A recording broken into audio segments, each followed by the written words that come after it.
Welcome back to my series on how to create realistic buildings and landscapes in Minecraft. In the past 3 episodes, we've covered a set of steps to follow to very precisely translate a concept for a Minecraft build into a rough layout of blocks. For the rest of this series, however, the process will move from what is more or less an exact science to more of an art. What I mean by this is that how you choose to approach the remaining steps in this guide will ultimately be a matter of personal preference. While this means that I can't give exact directions, it's what ultimately allows so much diversity in the realistic building community, which lets you express yourself as a builder. This might be most apparent in today's topic, detailing.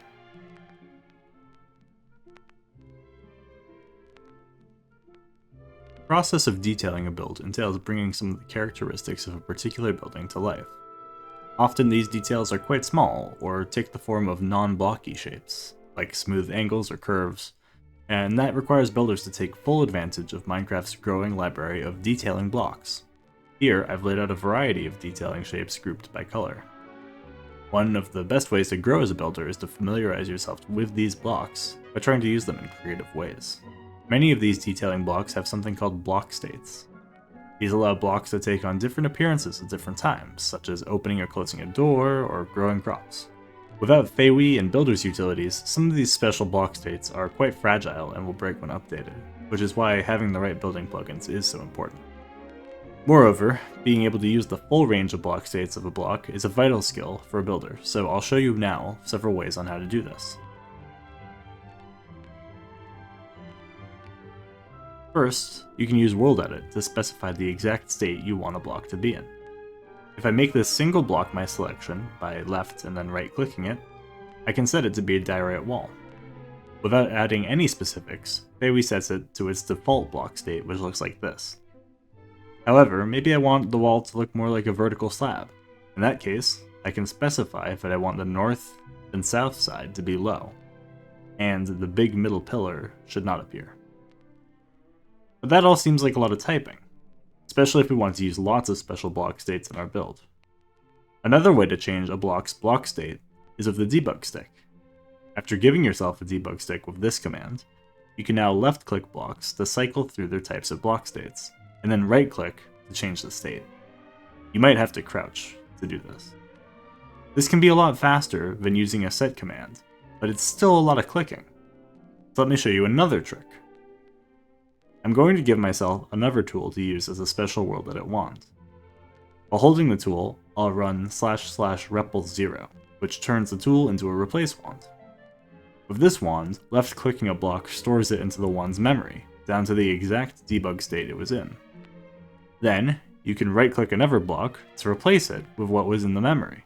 This is the fastest way to quickly copy around special blocks. There are a few other tricks for using World Edit to perform special actions relating to block states. The first is the Preserve Block State operator. To explain, imagine I've done all this fancy debug work in diorite, but now I want it to be in granite. I'll select all of the diorite and run Replace Diorite Wall, then put a caret, which is Shift-6 on most keyboards, before Granite Wall. This is like saying, replace all the diorite walls with granite walls in the same block state. Another useful operator is the Randomize Block State operator. If I instead run Replace Diorite Wall * Granite Wall, now the block states of the granite wall are all completely randomized.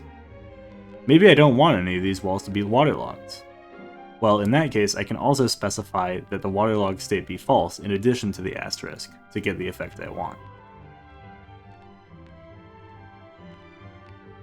I'm now going to take advantage of all of these tools to bring some detail to this townhouse. As I said before, things like what blocks to use to detail, how much detailing you do, and so on, are all matters of preference. If you want to improve your detailing skills, I highly recommend checking out the talented builders in the community, and looking at all the creative ways that they detail their builds. It's such a great way to get inspired. Also, don't shy away from trial and error with your detailing. You can make copies of pieces of your build, and try different ways of making the same detail. You might be surprised by what you like.